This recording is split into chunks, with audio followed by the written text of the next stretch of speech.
Assalamu alaikum and welcome to Names Virtual Academy. This is Muhammad Ali Kolachi. Last lecture में MS PowerPoint के competitive exam जी तैयारी जे हवाले सां practically सिखियोसीं ऐं उन में जेके कॉम्पिटिटिव एग्ज़ाम जे हवाले सां शॉर्टकट्स हुया ट्रिक्स वग़ैरह हुया डिफरेंट शयुनि खे पाण डिस्कस कयोसीं। अॼु वारे लेक्चर जे अंदरि पाण MS PowerPoint में जो कॉम्पिटिटिव एग्ज़ाम्स में जेके सवालात रिपीट थी चुका आहिनि, कई दफ़ो पास्ट पेपर्स में अची चुका आहिनि ऐं उहे सवालात जेके अॻिते बि अची सघंदा पिया, उन्हनि मां कुझु सवाल सेट ऑफ क्वेश्चन जेको आहे अॼु पाण प्रैक्टिस कंदा पिया हूंदासीं। सो हलूं था पंहिंजे लेक्चर जी तरफ़। सभ खां पहिरियों असां वटि क्वेश्चन आहे in Microsoft PowerPoint material consisting of text and numbers.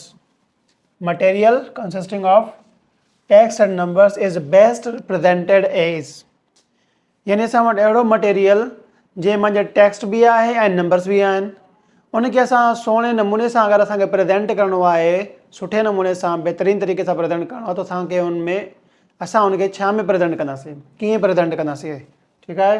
छा असां उनखे बुलेट स्लाइड में प्रेज़ेंट कंदासीं, टेबल स्लाइड में, टाइटल स्लाइड में, या इन सभिनी तरीक़नि सां पाण उनखे सुहिणे नमूने सां प्रेज़ेंट करे सघूं था पिया। पर अगरि पाण खे इन शइ खे प्रेज़ेंट सभिनी तरीक़नि सां पाण करे सघूं था, लेकिन सुहिणे तरीक़े सां प्रेज़ेंट करिणो आहे त उते पाण खे टेबल स्लाइड वठणी पवंदी। टेबल स्लाइड वठी करे पाण अहिड़ो कंटेंट, अहिड़ो मटेरियल जंहिंमें नंबर्स ऐं असांजो टेक्स्ट हुजे उनखे प्रेज़ेंट करे सघूं था पिया। नेक्स्ट क्वेश्चन ते हलूं था पिया। क्वेश्चन नंबर 2 चए थो to start slide show of presentation, यानी असांखे प्रेज़ेंटेशन जो स्लाइड शो शुरू करिणो आहे त कीअं कंदासीं। ऑप्शन नंबर ए चए थो पियो हिट F5 की। F5 की जेको आहे उहो हिकिड़ो शॉर्टकट हूंदो आहे स्लाइड शो खे शुरू करण जो। F5 की अगरि पाण दॿाईंदासीं त उहो जेको आहे फर्स्ट स्लाइड खां असांजो स्लाइड शो प्रेज़ेंट थियणु शुरू थी वेंदो। बी चए थो पियो from slide show menu choose view show option, यानी इहो बि सही आहे, असांजो ए ऐं बी ॿई सही आहिनि। ऐं ऑप्शन डी चए थो पियो बोथ ए एंड बी, सो इहो बोथ ए एंड बी जेको आहे असांजे लाइ सही ऑप्शन आहे। असां डी ते टिक कंदासीं ऐं असांजो जेको सुवालु आहे उहो सही थी वेंदो। सो इन में असांखे इहो सम्झ अचे थो पियो त असांखे तकड़ न आहे करणी। जॾहिं बि तव्हां MCQs खे सॉल्व कयो था पिया, तव्हां पहिरियों MCQs पढ़ियो उहो तव्हांखे सही लॻो, तव्हां टिक करे अॻिते हलिया विया, इहो ग़लति आहे। थी सघे त पियो हेठियां ॿ ऐं टे ॿिया MCQs जेको आहे उहे बि सही हुजनि ऐं आख़िर में चयलु हुजे त both and B and C अहिड़े हिसाब सां, त पोइ असांखे इन करे हिकिड़े सुवाल खे केयरफुली पढ़णु घुरिजे ऐं सभिनी ऑप्शन्स खे मां जेको आहे केयरफुली थोरोली पाण खे जेको आहे गुज़रणु घुरिजे ताकी पाण जेको आहे सही ऑप्शन जो इंतिखाब करे सघूं। क्वेश्चन नंबर 3 ते हलूं था पिया।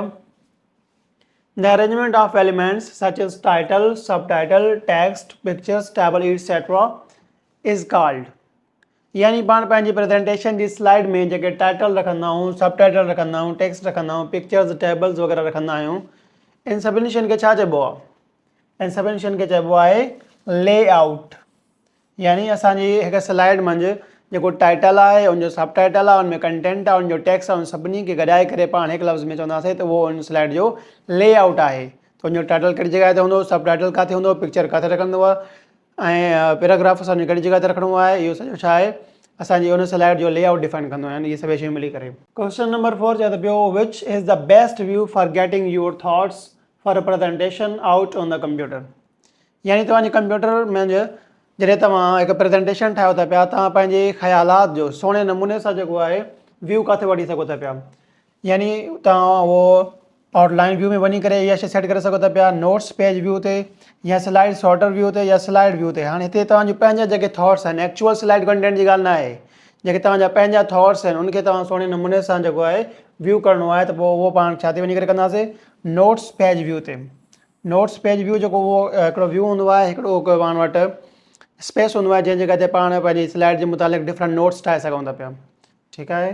क्वेश्चन नंबर 5 चए थो पियो after choosing a predefined template which option has to be chosen to change a background colour, यानी असांखे प्रेज़ेंटेशन ठाहिणी आहे, हिकु प्रेज़ेंटेशन ठाहिण जे लाइ असांखे प्री डिफाइंड टेम्पलेट सेट करे छॾियोसीं, यानी असांखे पावर पॉइंट मंझि डिफरेंट प्री डिफाइंड टेम्पलेट्स मिली वेंदा आहिनि।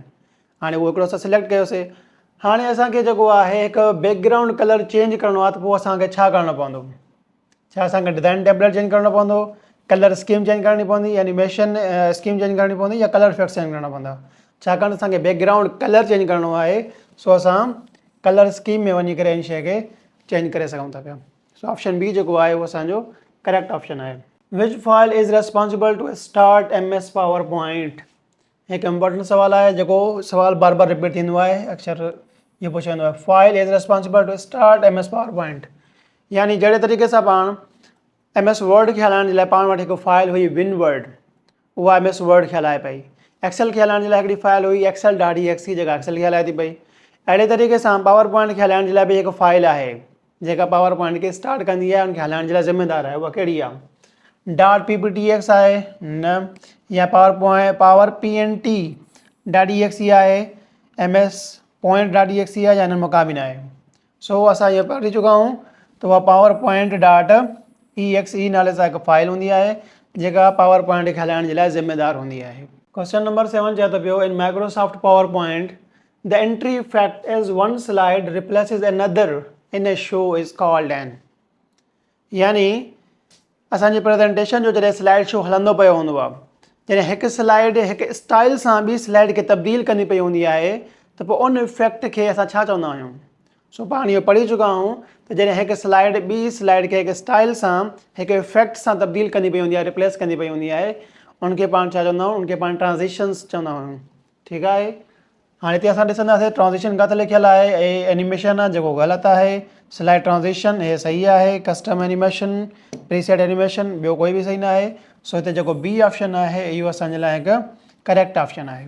ठीकु आहे, सो हिकु स्लाइड ॿी स्लाइड खे हिकु इफेक्ट सां जॾहिं रिप्लेस कंदी आहे पाण हुनखे स्लाइड ट्रांज़िशन्स चवंदा आहियूं MS पावर पॉइंट जे अंदरि। क्वेश्चन नंबर 8 चए थो पियो to select one hyperlink after another during a slide presentation what do you press, यानी हिकु स्लाइड शो तव्हांजो हले थो पियो, उन मां तव्हां हिकु हाइपर लिंक खे या हिकु लिंक खे तव्हां सिलेक्ट कयो आहे। हाणे हिक खां बाद ॿी लिंक खे तव्हांखे सिलेक्ट करिणो आहे त पोइ उन जॻह ते तव्हांखे छा दॿाइणो पवंदो? छा तव्हांखे टैब दॿाइणो पवंदो, कंट्रोल K दॿाइणो आहे, कंट्रोल H, या सभई मथियां? सभई मथियां न आहिनि, छाकाणि त कंट्रोल K सां पाण का हूंदी आहे उहा इंसर्ट कंदा आहियूं, कंट्रोल H सां रिप्लेस कंदा आहियूं, यानी हे ॿई त बिल्कुलु ग़लति आहिनि। हिते सही ऑप्शन छा आहे? सही ऑप्शन असांजो A आहे। असां टैब खे दॿाए करे हिक खां बाद में ॿी जेका हाइपर लिंक आहे उनखे सिलेक्ट करे सघूं था पिया MS पावर पॉइंट में जॾहिं उनजो स्लाइड शो हले थो पियो। क्वेश्चन नंबर 9 चए थो पियो इन power point if U select insert picture and from file, चए थो पियो MS पावर पॉइंट मंझि तव्हां इंसर्ट टैब जे अंदरि विया हुए, उनखां बाद में तव्हां पिक्चर ते क्लिक कयो हुए, पिक्चर खां बाद में फ्रॉम फाइल ते क्लिक कयो हुए त पोइ छा थींदो? ऑप्शन ए चए थो पियो U can insert pictures and clip arts, U can insert clip arts only, U can insert pictures only, नन ऑफ अबव, यानी जॾहिं असां पिक्चर्स में वञी करे फ्रॉम फाइल कंदासीं त पोइ छा था थिए? क्लिप आर्ट्स सिलेक्ट कंदा पिया हूंदासीं या क्लिप आर्ट ऐं पिक्चर ॿई सिलेक्ट कंदा पिया हूंदासीं, छा कंदा पिया हूंदासीं? असां पिक्चर्स में वञी करे जॾहिं फ्रॉम फाइल कंदासीं त पोइ उन जॻह ते असां सिर्फ़ु पिक्चर्स खे ई सिलेक्ट कंदा पिया हूंदासीं। सो हिते ऑप्शन सी जेको आहे उहो पंहिंजो करेक्ट आहे, U can insert pictures only. ठीकु आहे, सो सही सी जेको आहे उहो पंहिंजो सही ऑप्शन आहे, पाण सी ते क्लिक करे छॾींदासीं। We can remove or hide border of a shape by selecting, यानी असां वटि हिकु शेप आहे, उन शेप जो जेको बॉर्डर आहे उहो असांखे ख़तमु करिणो आहे या हाइड करिणो आहे, पोइ असांखे उन शेप जी कहिड़ी सेटिंग खे सिलेक्ट करिणो पवंदो? नो लाइन खे, नो आउटलाइन खे, वाइट लाइन खे, या नो बॉर्डर खे? जॾहिं असांखे बॉर्डर हाइड करिणो आहे या ख़तमु करिणो आहे त उन जॻह ते असां छा सिलेक्ट कंदा आहियूं? सिलेक्ट कंदा आहियूं नो आउटलाइन। ठीकु आहे, so no outline option B जेको आहे असांजो करेक्ट हूंदो आहे, छाकाणि त शेप्स जे अंदरि आउटलाइन छाजे बराबरि हूंदी आहे? बॉर्डर जे बराबरि हूंदी आहे। बॉर्डर खे बॉर्डर न चवंदा आहियूं, ठीकु आहे, बॉर्डर खे छा चवंदा आहियूं? आउटलाइन चवंदा आहियूं जॾहिं पाण शेप ऐं पिक्चर वग़ैरह जी ॻाल्हि कंदा पिया हूंदा आहियूं। ठीकु आहे, क्वेश्चन नंबर 11 चए थो पियो slide show options available to the presenter include all of the following except, यानी स्लाइड शो ऑप्शंस जेको प्रेज़ेंट करे रहियो आहे हिकु प्रेज़ेंटेशन खे, त स्लाइड शो जा सभई ऑप्शन उनखे शो थींदा पिया हूंदा आहिनि फ़क़ति फलाणे खे छॾे करे, फ़क़ति कंहिंखे छॾे करे। छा ट्रांज़िशन्स कमांड उनखे शो थींदा पिया हूंदा आहिनि, स्पीकर नोट्स कमांड उनखे शो थींदा पिया हूंदा आहिनि, मीटिंग रिमाइंडर कमांड उनखे शो थींदा पिया हूंदा आहिनि, नेविगेशन कमांड शो थींदा पिया हूंदा आहिनि, यानी हिननि मां कहिड़ो उहो ऑप्शन आहे जेको उनखे शो न थींदो पियो हूंदो आहे, बाक़ी सभई थींदा पिया हूंदा आहिनि except all of the following except, यानी भाई हेठियां सभई, लेकिन एक्सेप्ट हिकु ऑप्शन अहिड़ो आहे जेको न आहे, उनखां अलावा बाक़ी सभई आहिनि। सो उहो कहिड़ो आहे? मीटिंग रिमाइंडर कमांड जेको ऑप्शन आहे इहो प्रेज़ेंटेशन जॾहिं प्रेज़ेंट कंदो पियो हूंदो आहे त उनखे शो न थींदो आहे। सो ऑप्शन सी जेको आहे पंहिंजो हिते राइट ऑप्शन थी वेंदो। क्वेश्चन नंबर 12 चए थो पियो special effect use to introduce slides in presentation are called, चए थो पियो असां पंहिंजी प्रेज़ेंटेशन जे अंदरि जॾहिं स्लाइड्स खे स्पेशल इफेक्ट्स ॾींदा आहियूं त पोइ उन शइ खे छा चइबो आहे, उनखे ट्रांज़िशन्स चइबो आहे, जेको इन क़िस्म जो हिकिड़ो सुवाल पाण पहिरियों ई हाणे करे चुका आहियूं। ठीकु आहे। क्वेश्चन नंबर 13 चए थो how can you create a uniform appearance by adding a background image to all slides. चए थो पियो असां सभिनी स्लाइड्स में सिमिलियर बैकग्राउंड पिक्चर इंसर्ट करे सभिनी जी अपीयरेंस जेका आहे उहा सेम करे सघूं था पिया कहिड़े टूल जी मदद सां। ठीकु आहे। क्रिएट अ टेम्पलेट जी मदद सां, एडिट स्लाइड मास्टर जी मदद सां, यूज़ ऑटो करेक्ट विज़ार्ड जी मदद सां, या सभिनी जी मदद सां। सो हिते जेको पंहिंजो ऑप्शन बी आहे उहो करेक्ट आहे, छाकाणि त स्लाइड मास्टर जी मदद सां पाण हिकु स्लाइड जे अंदरि कंहिं हिकु हेडिंग में कंहिं बैकग्राउंड में का तब्दीली कंदासीं त बाक़ी सभिनी स्लाइड जे अंदरि ऑटोमेटिकली उहा जेका आहे सेट थी वेंदी। ठीकु आहे।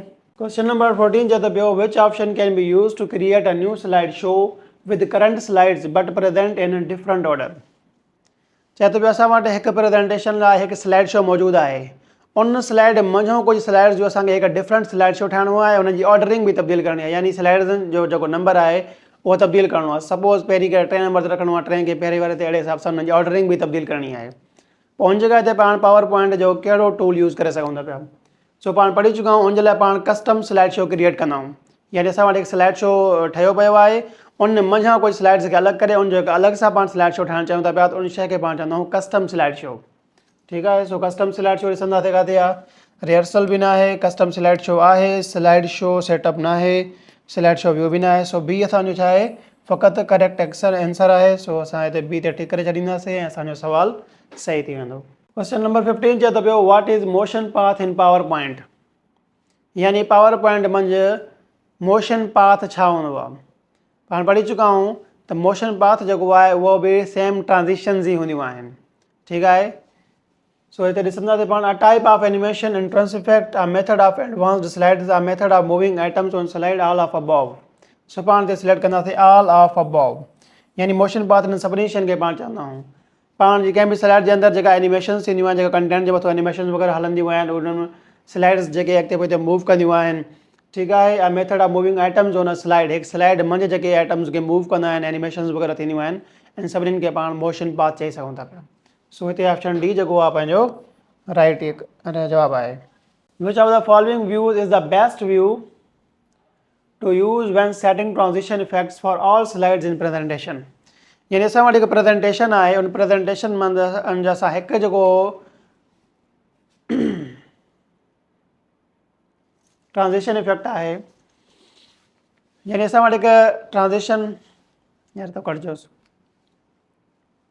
यानी असां वटि हिकु प्रेज़ेंटेशन आहे, उन मंझि पाण हिकु ट्रांज़िशन स्टाइल या इफेक्ट सभिनी स्लाइड्स जे मथां अप्लाई करणु चाहियूं था पिया, त पोइ कहिड़ो व्यू पाण खे बेस्ट अपीयरेंस ॾींदो उन शइ खे अप्लाई करण जे लाइ। सो उहो कहिड़ो हूंदो आहे, स्लाइड सॉर्टर व्यू हूंदो आहे। सो असां ॾिसंदासीं स्लाइड सॉर्टर व्यू किथे आहे, स्लाइड सॉर्टर व्यू जेको आहे ऑप्शन ए में आहे, ऑप्शन ए ते असां क्लिक कंदासीं ऐं ऑप्शन ए असांजो सही जवाबु थी वेंदो। क्वेश्चन नंबर 17 चए थो पियो which of the following should you use if you want all the slides in presentation to have the same look. चए थो पियो असां पंहिंजी प्रेज़ेंटेशन में सभिनी स्लाइड्स खे सेम लुक ॾियणु चाहियूं था पिया, त पोइ असांखे छा करिणो पवंदो। ऑप्शंस कहिड़ा आहिनि, the slides layout option, add a slide option, outline view, या प्रेज़ेंटेशन डिज़ाइन टेम्पलेट। सो हिन सभिनी में जेको असांजो डी आहे उहो करेक्ट आहे, छाकाणि त असां प्रेज़ेंटेशन जो हिकु डिज़ाइन टेम्पलेट जॾहिं सिलेक्ट कंदा आहियूं त पोइ उन टेम्पलेट तहत उन प्रेज़ेंटेशन में सभिनी स्लाइड जे मथां सेम इफेक्ट सेम स्टाइल जेको आहे लॻी वेंदो आहे, ऐं जेको आहे उन्हनि सभिनी जी अपीयरेंस जेका बिल्कुलु हिकजहिड़ी थी वेंदी आहे। सो डी असांजो जेको आहे हिते करेक्ट ऑप्शन आहे। क्वेश्चन नंबर 18 चए थो पियो if you select first and second slide and then click on new slide button on toolbar what will happen then, यानी तव्हां वटि हिकु प्रेज़ेंटेशन आहे, उन मां तव्हां पहिरियों 2 स्लाइड सिलेक्ट करे न्यू स्लाइड ते क्लिक कयो त पोइ छा थींदो, पोइ हुन सां हिकु टीं स्लाइड अची वेंदी, टीं स्लाइड वारी पोज़ीशन ते। A new slide is inserted as second slide in presentation, चए थो हिकु नई स्लाइड ईंदी लेकिन एज अ सेकंड स्लाइड ते। बी ऑप्शन चए थो a new slide presented as third slide, option D चए थो a new slide is inserted as first slide, या नन ऑफ अबव। सो हिते सही जेको ऑप्शन आहे उहो बी आहे, छाकाणि जॾहिं असां 2 स्लाइड खे सिलेक्ट करे न्यू स्लाइड ते क्लिक कंदासीं पोइ ॿिनि खां बाद में जेको आहे टीं slide as a new slide insert थी वेंदी असांजी प्रेज़ेंटेशन मंझि। ठीकु आहे। सो हे जेको सुवालु आहे हिकु कॉमन सेंस तौर ते सुवालु पुछियो वञे थो पियो, MS पावर पॉइंट मञो। ऐं जो सवाल जो अथव तव्हां तॾहिं ॾेई सघो था पिया जॾहिं तव्हां वटि MS पावर पॉइंट जी थोरी घणी सुठी प्रैक्टिस हूंदी। क्वेश्चन नंबर 19 चए थो पियो which of the following will not advance the slides इन अ स्लाइड शो व्यू। यानी जॾहिं तव्हांजो स्लाइड शो हले थो पियो त हेठनि मां कहिड़ो बटण तव्हां दॿाईंदा वे त तव्हांजो स्लाइड शो में नेक्स्ट स्लाइड न ईंदी, यानी स्लाइड शो अॻिते न वधंदो। कहिड़े बटण खे दॿाइण सां? स्किप की, स्पेस बार, एंटर बार, माउस बटन। हाणे हेठिया जेके टई ऑप्शन आहिनि इन्हनि टिनी ऑप्शन में कंहिं बि बटण खे यानी माउस बटन, एंटर बटन या स्पेस बार अगरि इन्हनि टिनी में पाण कंहिंखे बि दॿाईंदासीं त पंहिंजो जेको स्लाइड शो आहे उहो अॻिते वधी वेंदो। लेकिन जेका स्किप की आहे इनखे दॿाइण सां स्लाइड शो अॻिते न वधंदो बल्कि स्लाइड शो बंदि थी वेंदो। सो हिते क्वेश्चन 19 जो ऑप्शन ए जेको आहे उहो करेक्ट आहे। क्वेश्चन नंबर 20 चए थो पियो which of the following fill effects can you use for the slide background. चए थो पियो कंहिं बि स्लाइड जे बैकग्राउंड में तव्हां हेठनि मां कहिड़नि कहिड़नि ऑप्शन्स खे यूज़ करे सघो था पिया एज़ अ फिल इफेक्ट। छा पाण ग्रेडियंट्स यूज़ करे सघूं था पिया, टेक्सचर यूज़ करे सघूं था पिया, पिक्चर करे सघूं था पिया, या हिननि मां सभई पाण यूज़ करे सघूं था पिया। इनफैक्ट पाण ग्रेडियंट्स, टेक्सचर ऐं पिक्चर हिन सभिनी खे as a fill effect use करे सघूं था पिया पंहिंजी स्लाइड वञ। सो ऑप्शन डी जेको आहे इहो करेक्ट आहे। सो हे हुया चंद कुझु जेके आहिनि पास्ट पेपर्स मां सवालात MS पावर पॉइंट में। इन खां अलावा ॿिया बि खोड़ सारा सवालात हिननि जहिड़ा थी सघनि था पिया। उमेद आहे तव्हांखे आइडिया थी वियो हूंदो त MS पावर पॉइंट में कहिड़े क़िस्म जा सवाल आहे, किथां किथां सवालात कॉम्पिटेटिव एग्ज़ाम्स वग़ैरह में रिपीट थींदा रहंदा आहिनि। सो उमेद आहे तव्हांखे अॼु वारो लेक्चर सम्झ आयो हूंदो, तव्हां MS पावर पॉइंट जी सुठी प्रैक्टिस कंदा। मिलूं था कंहिं नेक्स्ट लेक्चर में, एतिरे ताईं अल्लाह हाफ़िज़।